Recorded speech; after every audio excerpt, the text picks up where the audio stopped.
Welcome to FM institute, India's number 1 oil and gas training centre. நீங்க 10th 12th diploma ITI இல்ல engineering ஸ்டூடெண்டா top gulf refineries like KNPC இல்ல Qatar எனர்ஜில work பண்ணணும்னு dream பண்றீங்களா? எக்ஸ்பீரியன்ஸ்க்காக வெயிட் பண்ண வேணாம். வீட்ல இருந்தே லேர்னிங் ஸ்டார்ட் பண்ணுங்க. FM இன்ஸ்டிடியூட்ல ஸ்டெப் பை ஸ்டெப்பா ட்ரெயின் பண்ணுவோம் with real industry modules, PNID, permit receiver, fire watcher, valve technician மாதிரி. லேர்னிங் ஸ்டார்ட் பண்றதுக்கு முன்னாடி வீடியோவோட டிஸ்கிரிப்ஷன்ல கொடுத்திருக்க அப்ளை நவ் லிங்கை கிளிக் பண்ணுங்க. நம்ம டீம் பர்சனலா கைட் பண்ணும் from training to gulf placement வர. FM institute, learn get a job fly. Oil and gas knowledge வேணுமா அண்ட் கல்ஃப் கேரியர் ட்ரீமா? அப்போ இப்போவே நம்ம சேனலை சப்ஸ்கிரைப் பண்ணுங்க. Daily job updates, course news, interview அலர்ட்ஸுக்கு நம்ம சோஷியல் மீடியா பேஜஸை ஃபாலோ பண்ணுங்க. அண்ட் ஃபைனலி ஷேர் பண்ணுங்க உங்க friends, relatives, oil and gas இண்டஸ்ட்ரியில ட்ரை பண்ற எல்லாருக்கும். Let's grow together towards your dream Gulf career.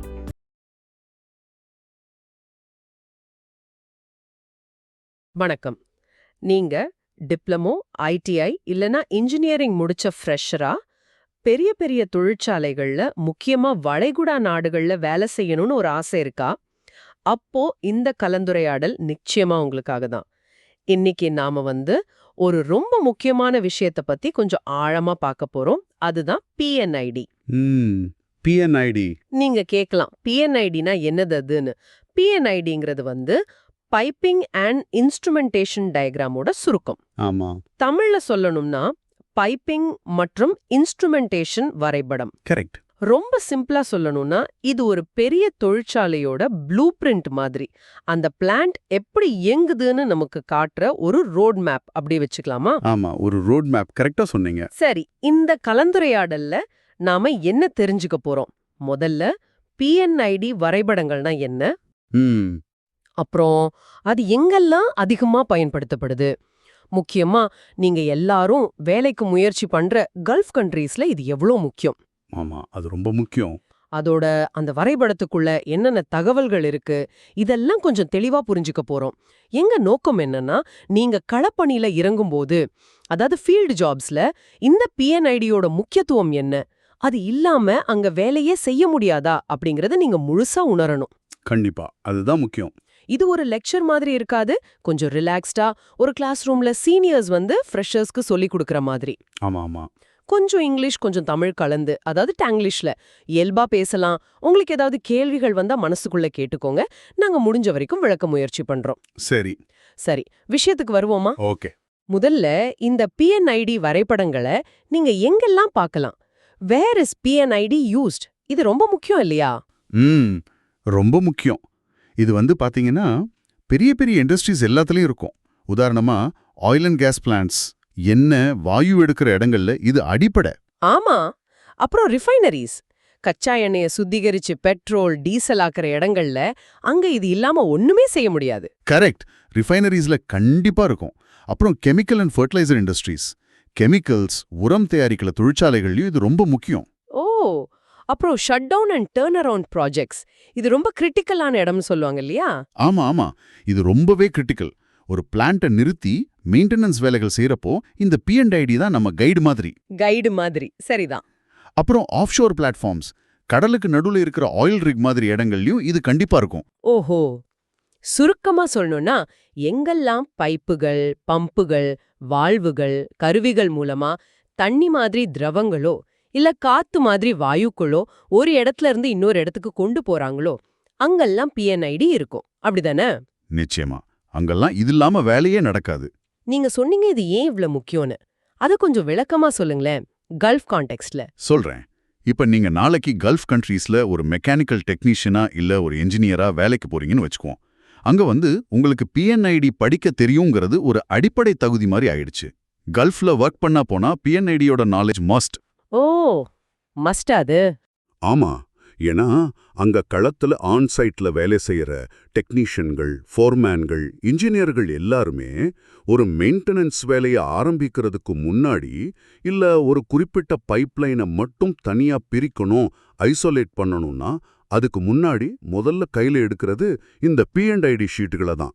அதுதான் அவங்களோட ரெஃபரன்ஸ் டாக்குமெண்ட். ஓ, அப்படியா? ஒரு நிமிஷம் யோசிச்சு பாருங்க. நீங்க ஒரு பெரிய ரிஃபைனரியில நிக்கிறீங்க. உங்க சூப்பர்வைசர் வந்து சொல்றாரு அந்த P101A பம்ப் இருக்குல்ல அத மெயின்டெனன்ஸ்க்காக ஐசோலேட் பண்ணணும் அப்படின்னு. அந்த பிளான்ட் எவ்ளோ பெருசா இருக்கும்? பல ஏக்கர்ல இருக்கும். நூத்துக்கணக்கான பம்பு, ஆயிரக்கணக்கான வால்வ் இருக்கும். ஆமா. அதுல சரியா அந்த P101A பம்புக்கு போற சக்ஷன் லைன் எது, டிஸ்சார்ஜ் லைன் எங்க இருக்கு, அதை ஐசோலேட் பண்றதுக்கு எந்தெந்த வால்வுகளை மூடணும், எது கரெக்டான வால்வு, இந்த கேள்விக்கெல்லாம் பதில் எங்க இருக்கும்? சரியா சொன்னீங்க. பதில் வந்து அந்த P&IDல தான் இருக்கும்.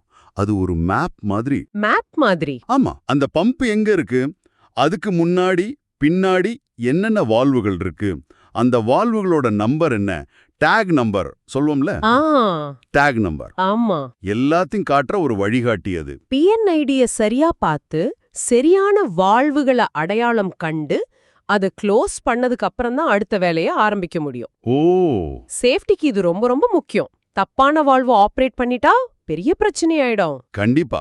சேஃப்டி ஃபர்ஸ்ட் இல்லையா? ஆமா. ஓகே. அப்போ PNID எங்கெல்லாம் யூஸ் ஆகுது, ஏன் அது ஃபீல்ட் ஒர்க்ல முக்கியம்னு புரிஞ்சது. இப்போ அடுத்த கேள்விக்கு வருவோம். ஒரு PNID ஷீட்டை கையில எடுத்தா அதுக்குள்ள என்னென்ன தகவல்கள் இருக்கும்? What information is shown in PNID? இது கொஞ்சம் இன்ட்ரெஸ்டிங்கா இருக்கும்னு நினைக்கிறேன். ஆமா. இது ஒரு புதையல் மாதிரி நிறைய விஷயம் இருக்கும். பார்க்கலாமா? சொல்லுங்க. முதல்ல என்ன? முதல்ல வந்து பைப்பிங், அதாவது பைப்புகள் பத்தின விவரங்கள். பைப்புகளா? என்னென்ன இருக்கும் அதுல? நிறைய இருக்கும். முக்கியமா லைன் நம்பர். ஒவ்வொரு பைப்புக்கும் ஒரு யூனிக் நம்பர் இருக்கும். அதை வச்சு தான் ட்ராக் பண்ணுவாங்க. அப்புறம் சைஸ், பைப்போட விட்டம், டயாமீட்டர் எவ்வளோ, 6 இன்ச்சா 8 இன்ச்சா இப்படின்னு. சரி. அடுத்து மெட்டீரியல், அந்த பைப் என்ன மெட்டீரியல்ல செஞ்சது, கார்பன் ஸ்டீலா அதாவது CSஆ இல்ல ஸ்டெயின்லெஸ் ஸ்டீலா SSஆ. சில சமயம் ஸ்பெஷல் மெட்டீரியல் கூட இருக்கும். ஓ, மெட்டீரியலும் இருக்குமா? ஆமா. அப்புறம் சில சமயம் பைப்புக்கு இன்சுலேஷன் இருக்கா இல்ல ஹீட்டிங் ட்ரேசிங் இருக்கா, இந்த மாதிரி விவரங்களும் இருக்கும். சரி சரி. பைப் பத்தி தெரிஞ்சாச்சு. அடுத்து வந்து எக்யூப்மெண்ட், அதாவது இயந்திரங்கள். இயந்திரங்கள்னா பம்ப் மாதிரி விஷயங்களா? ஆமா. P&IDல வந்து பம்புகள், கம்ப்ரஸர்கள், ஹீட் எக்ஸ்சேஞ்சர்கள், வெசல்ஸ், அதாவது பெரிய கலன்கள், ட்ரம்ஸ், டவர்ஸ், அப்புறம் டேங்கிகள், இதுக்கெல்லாம் தனித்தனி சின்னங்கள் இருக்கும். Standard symbols. ஓகே. அந்த சிம்பிளை பார்த்தே இது என்ன கருவின்னு கண்டுபிடிக்க கத்துக்கணும். அது மட்டும் இல்லாம ஒவ்வொரு கருவிக்கும் ஒரு தனிப்பட்ட அடையாளம் என்ன இருக்கும். Equipment take number. உதாரணமா P101A அப்படின்னா அது பம்ப், E205 அப்படின்னா எக்ஸ்சேஞ்சர், V310 அப்படின்னா வெசல். அந்த டேக் நம்பர் வச்சு தான் பிளான்ட்ல அதை கண்டுபிடிப்பாங்க இல்லையா? கரெக்ட். அதை வச்சு தான் கண்டுபிடிப்பாங்க. சூப்பர். Piping, equipment. மூணாவதா என்ன? மூணாவதா வந்து வால்வ்ஸ், வால்வுகள். இது ரொம்ப முக்கியம். வால்வுகள்ல என்னென்ன வகை இருக்கு? நிறைய வகை இருக்கு பாருங்க. கேட் வால்வ், குளோப் வால்வ், பால் வால்வ், அப்புறம் செக் வால்வ்னு ஒன்னு இருக்கு. அது ஒரு பக்கம் மட்டும்தான் ஃப்ளோ போகும். ஓ. அப்புறம் பிரஷர் சேஃப்டி வால்வ், PSVன்னு சொல்லுவோம். பிரஷர் அதிகமா ஆச்சுன்னா அதுவே திறந்து சேஃப்டி கொடுக்கும். ஆஹா. அப்புறம் ரொம்ப முக்கியமா கண்ட்ரோல் வால்வ். இது வந்து ப்ராசஸை கட்டுப்படுத்த யூஸ் ஆகும். இது எல்லாத்துக்கும் தனித்தனி சிம்பிள்ஸ் இருக்கு. Okay okay. சிம்பிள்ஸ் பார்த்து தெரிஞ்சுக்கணும். வேற என்ன வால்வ் பத்தி இருக்கும்? அதோட சைஸ் இருக்கும், வால்வோட சைஸு. அப்புறம் ஆபரேஷன், வால்வை எப்படி இயக்குறாங்க, மேனுவலா கையாலையா ஹேண்ட்வீல் இருக்குமே அது மாதிரி, இல்ல ஆட்டோமேட்டிக்கா. ஆட்டோமேட்டிக்னா அது நியூமேட்டிக்கா, அதாவது காத்து மூலமா இயங்கலா, இல்ல எலக்ட்ரிக்கா மோட்டார் மூலமா, இல்ல ஹைட்ராலிக்கா திரவ அழுத்தம் மூலமா. இதுவும் சிம்பிள் மூலமா தெரியும். ஆஹா, இவ்ளோ இருக்கா? இன்னும் இருக்கு. சில வால்வ்கள் வந்து நார்மலி ஓப்பனா இருக்கும், அதாவது இயல்பா திறந்தே இருக்கும். சிலது நார்மலி க்ளோஸ்டா இருக்கும், இயல்பா மூடியே இருக்கும். இதுவும் குறிப்பா கண்ட்ரோல் வால்வ்களுக்கு P&IDல காமிச்சிருப்பாங்க. வாவ், ஒரு வால்வ்லயே இத்தனை தகவலா? சரி, நாலாவதா என்ன? நாலாவதா வந்து இன்ஸ்ட்ருமெண்ட்ஸ், அதாவது கருவிகள். பிளான்ட்ல என்ன நடக்குதுன்னு நமக்கு சொல்ற ஆளுங்க இவங்க தான். இன்ஸ்ட்ருமெண்ட்ஸ், பிரஷர், டெம்பரேச்சரை காட்டுற கருவிகளா? ஆமா. பிரஷர், லெவல், ஃப்ளோ, டெம்பரேச்சர், இது எல்லாத்தையும் அளக்கிற கருவிகள். P&Dல இதை வந்து வட்டத்துக்குள்ள இன்ஸ்ட்ருமெண்ட் பபுள்னு சொல்லுவோம், அதுக்குள்ள காட்டுவாங்க. Instrument bubble? ஆமா. ஒவ்வொரு இன்ஸ்ட்ருமெண்ட்டுக்கும் ஒரு டேக் நம்பர் இருக்கும். இது ரொம்ப ரொம்ப முக்கியம். உதாரணமா 10PT101Aன்னு இருக்குன்னு வச்சுக்கோங்க. இதுல 10ங்கிறது பிளான்ட் ஏரியா நம்பர், Pங்கிறது பிரஷர், Tங்கிறது டிரான்ஸ்மிட்டர், 101Aங்கிறது லூப் நம்பர். ஓ, அப்போ PTனா பிரஷர் டிரான்ஸ்மிட்டர். கரெக்ட். எல்டினா எவல் டிரான்ஸ்மிட்டர், எஃப்டினா ஃப்ளோ டிரான்ஸ்மிட்டர், டிடினா டெம்பரேச்சர் டிரான்ஸ்மிட்டர். இப்படி ஒவ்வொரு எழுத்துக்கும் ஒரு அர்த்தம் இருக்கு. இதை ISA ஸ்டாண்டர்ட்ஸ்ல பார்த்து கத்துக்கலாம். கிரேட். வேற என்ன இன்ஸ்ட்ருமெண்ட் பத்தி தெரியும்? அதோட லொகேஷன், அந்த இன்ஸ்ட்ருமெண்ட் எங்க இருக்கு, ஃபீல்டுலையா, அதாவது பிளான்ட்லையா, அப்படின்னா அந்த பபிள்ல கோடு இருக்காது. இல்ல கண்ட்ரோல் ரூம் பேனல்லையா, அப்படின்னா பபிள் நடுல ஒரு கோடு இருக்கும். இல்ல கண்ட்ரோல் சிஸ்டம்லையா, DCS PLCலையா, அப்படின்னா பபிளுக்கு உள்ள ஒரு சதுரம் இருக்கும். இதெல்லாம் அந்த பபிளையே வச்சே தெரிஞ்சுக்கலாம். பிரமாதம். இது ரொம்ப யூஸ்ஃபுல்லா இருக்கு. சரி, கடைசியா என்ன? கடைசியா சிக்னல் லைன்ஸ், அதாவது சிக்னல் லைன்கள். சிக்னல் லைன்களா?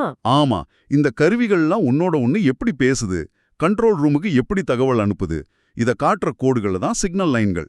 இது நியூமேட்டிக் சிக்னலா, காத்து மூலியமா போற சிக்னல்னா குறுக்கு கோடு போட்ட மாதிரி லைன் இருக்கும்.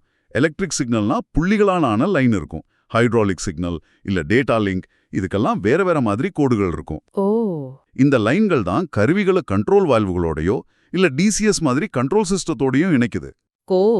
நீங்க எவ்ளோ நேரம் சொன்னதை வச்சு பார்த்தா ஒரு PNIDங்கிறது சும்மா ஒரு படம் இல்ல. ஆமா, நிச்சயமா இல்ல. அது ஒரு பிளான்ட்டோட முழு வாழ்க்கை கதையே சொல்ற மாதிரி இருக்கு. கரெக்டா சொன்னீங்க. Entire life story.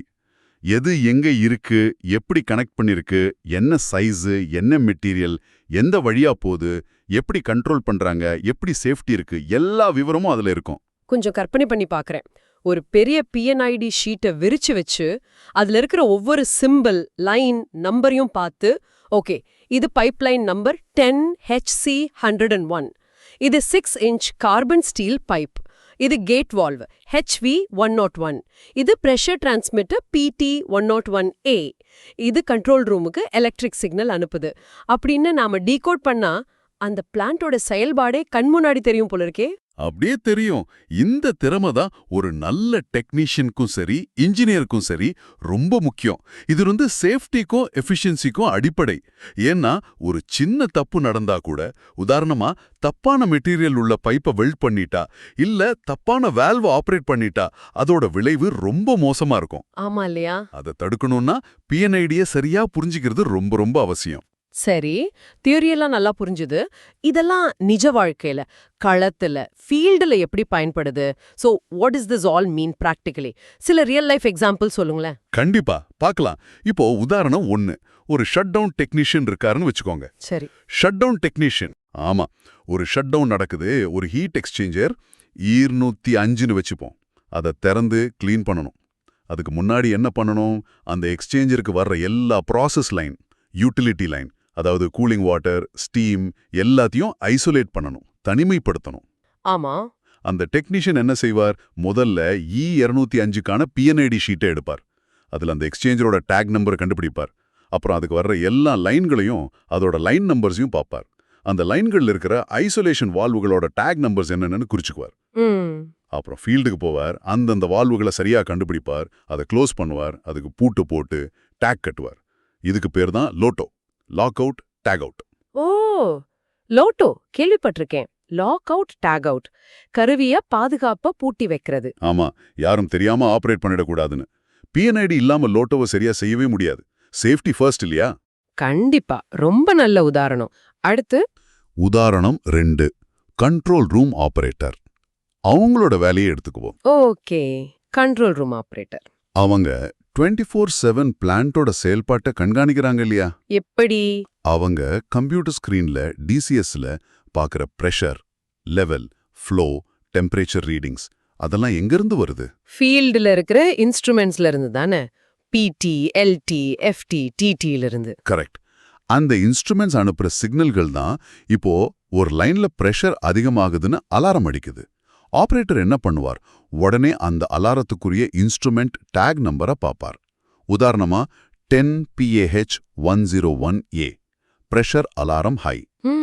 அந்த டேக் நம்பரை வச்சு PNIDல பார்த்தா அந்த இன்ஸ்ட்ருமெண்ட் எந்த லைன்ல இருக்கு, அதுக்கு முன்னாடி பின்னாடி என்ன இருக்கு, அது எதோட இணைக்கப்பட்டிருக்குன்னு அவருக்கு தெரியும். ஓ, அப்போ கண்ட்ரோல் ரூம்ல பாக்குற அதே டேக் நம்பர் தான் PNIDலயும் இருக்கும், ஃபீல்ட்லயும் இருக்குமா? ஆமா, மூணும் ஒண்ணுதான். எல்லாம் ஒன்னோடு ஒன்னு லிங்க் ஆயிருக்கும். இதை வச்சுதான் அவர் அடுத்த கட்டமா என்ன செய்யணும்னு ட்ரபிள் ஷூட் பண்ணுவாரு. வாவ், அப்போ ஆபரேட்டருக்கும் PNID ரொம்ப முக்கியம். ரொம்ப முக்கியம். மூணாவதா ஒரு உதாரணம் பார்க்கலாம். Project engineer. Project engineer. சரி. இப்போ ஒரு பிளான்ட்ல புதுசா ஒரு பம்ப் போடணும், இல்ல ஒரு லைனை மாற்றி அமைக்கணும்னு ஒரு ப்ராஜெக்ட் வருதுன்னு வச்சுக்கோங்க. அந்த ப்ராஜெக்ட் இன்ஜினியர் என்ன செய்வார்? முதல்ல சம்பந்தப்பட்ட பிஎன்ஐடிகள் எடுத்து படிப்பார். புதுசா வர்ற லைனை எங்க கனெக்ட் பண்ணலாம், அந்த டை-இன் பாயிண்ட் எது, அதுக்கு என்னென்ன வால்வுகள், இன்ஸ்ட்ருமெண்ட்கள் தேவை, ஏற்கனவே இருக்கிற சிஸ்டத்துல என்ன பாதிப்பு வரும், எல்லாத்தையும் பிஎன்ஐடி வச்சு தான் பிளான் பண்ணுவார். ஓ, கன்ஸ்ட்ரக்ஷன் டீமுக்கும் இதுதான் ஆதாரமா? ஆமா, கன்ஸ்ட்ரக்ஷன் டீம் வேலை செய்யறதுக்கும் பிஎன்ஐடி தான் அடிப்படை. அப்போ if we connect this to the bigger picture, நீங்க சொன்ன உதாரணங்கள்ல இருந்து என்ன தெரியுதுன்னா, இந்த PNIDங்கிற ஒரே ஒரு வரைபடம் களத்துல வேலை செய்யற டெக்னீஷியன், ஃபோர்மேன், கண்ட்ரோல் ரூம்ல இருக்கிற operator, maintenance team, project engineers, safety officers, இப்படி பலதரப்பட்ட ஆட்களையும் ஒரே புள்ளியில இணைக்குது. அப்படியே இணைக்குது.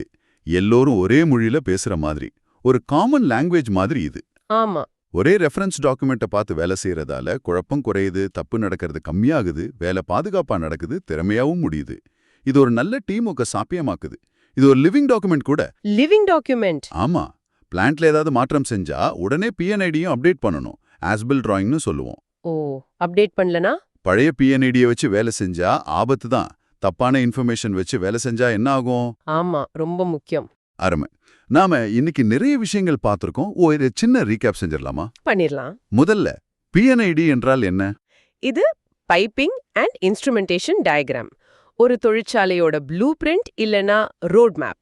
பைப்புகள், கருவிகள் எப்படி இணைக்கப்பட்டிருக்குன்னு காட்டுது. சரி, ஏன் இது முக்கியம்? ஒரு பிளான்ட்டோட ப்ராசஸ் ஃப்ளோவையும் அதுல இருக்கிற காம்பனன்ட்ஸையும் புரிஞ்சுக்க யூஸ் ஆகும். அப்புறம் களப்பணியில சேஃப்டிக்கும் எஃபிஷியன்சிக்கும் இது ரொம்ப முக்கியம். கரெக்ட். எங்கே முக்கியமா பயன்படுது? Oil and gas, refineries, chemical plants, offshore platforms, ரொம்ப முக்கியமா ஷட் டவுன், மெயின்டெனன்ஸ் ஜாபுக்கு இது மஸ்ட். கல்ஃப் ஜாப்ஸ்க்கு இது ஒரு அடிப்படை தகுதி மாதிரி. சூப்பர். கடைசியா என்னென்ன தகவல்கள் இதுல இருக்கும்? பைப் டீடைல்ஸ் இருக்கும், சைஸ், மெட்டீரியல், அப்புறம் எக்விப்மெண்ட் அதோட சிம்பிள்ஸ், டேக் நம்பர்ஸ், வால்வ்ஸ் அதோட டைப்ஸ், ஆபரேஷன், இன்ஸ்ட்ருமெண்ட்ஸ் அதோட டேக் நம்பர்ஸ், லொகேஷன், அப்புறம் சிக்னல் லைன்ஸ், இப்படி எல்லாமே டீடைலா இருக்கும். ரொம்ப சரியா சொன்னீங்க. நீங்க இப்போ கத்துக்கிட்ட இந்த அடிப்படை அறிவு இது எதிர்காலத்துல கல்ஃப் கண்ட்ரீஸ்ல கிடைக்கிற வேலை வாய்ப்புகளுக்கு உங்களை எப்படி தயார்படுத்தும்னு கொஞ்சம் நினைச்சு பாருங்க. ஆமா. அங்க mechanical technician, pipe fitter, permit receiver, fire watcher, instrument technician, junior engineer, இந்த மாதிரி வேலைகளுக்கு ஆயிரக்கணக்கான பேர் முயற்சி செய்வாங்க. இன்டர்வியூல பிஎன்ஐடி பத்தி கேட்டா நீங்க இவ்வளவு தெளிவா தன்னம்பிக்கையோட பதில் சொன்னீங்கன்னா அது உங்களை மத்தவங்கள விட ஒரு படி முன்னாடி நிறுத்தும். நிச்சயமா. நீங்க ஒரு வேல்யூபிள் கேண்டிடேட்டா தெரிவிங்க. இந்த அறிவு உங்க கெரியர் வளர்ச்சிக்கு கண்டிப்பா உதவும். This raises an important question.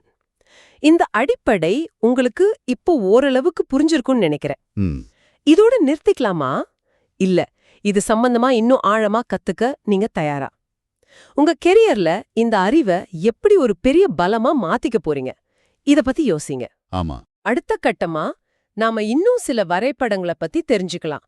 ஏன்னா தொழிற்சாலையில பிஎன்ஐடி மட்டும் இல்ல. ஆமா, பிஎஃப்டி, ஜிஏ எல்லாம் இருக்கு. கரெக்ட். பிஎஃப்டி அதாவது ப்ராசஸ் ஃப்ளோ டயக்ராம், அப்புறம் ஜிஏ அதாவது ஜெனரல் அரேஞ்ச்மெண்ட் டிராயிங். இந்த பிஎன்ஐடி, பிஎஃப்டி, ஜிஏ இது மூணும் ஒன்னு போல இருக்குமா இல்ல வேற வேறையா? ஒவ்வொன்னும் என்ன சொல்லுது, எதுக்கு யூஸ் ஆகுது, இத பத்தி நீங்களே கொஞ்சம் யோசிச்சு பாருங்க. அடுத்த கலந்துரையாடல்ல இந்த 3 வரைபடங்களுக்கும் உள்ள வித்தியாசங்களை பத்தி நாம விரிவாக பேசலாம். சரியா? ஓ, ரொம்ப நல்ல ஐடியா. அடுத்தது அதை பத்தி பேசுவோம். இந்த பிஎன்ஐடி பற்றிய கலந்துரையாடல் உங்க எல்லோருக்கும் பயனுள்ளதா, அதே சமயம் கொஞ்சம் சுவாரஸ்யமா இருந்திருக்கும்னு நம்புறோம். தொழிற்சாலை உலகத்துக்குள்ள நுழையிற உங்க எல்லோருக்கும் எங்களுடைய வாழ்த்துக்கள். தொடர்ந்து கத்துக்கோங்க, தொடர்ந்து வளருங்க. All the best. நன்றி. நன்றி.